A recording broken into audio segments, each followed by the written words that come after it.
Hello, this is an unboxing video. The manufacturer number is 2252202. This is made by Umarex. It's a CP99 airsoft gun. I'm going to open up the case so you can see what comes inside. It does come with a nice hard case. Inside here we have your owner's manual, safety rules about airsoft, extra information here about the gun.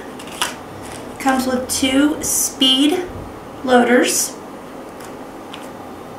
an extra clip to place on the gun. I'll just open this up so you can get a good visual of what it looks like. It's black and nickel. It looks and feels just like a real pistol.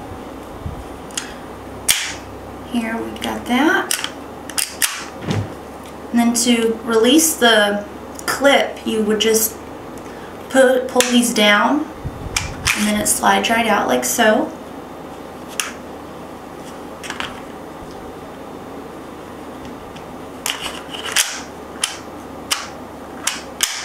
Kind of got to be a little forceful with it. Here it says CP99. And again, this is made by Umarex, and it is your airsoft handgun.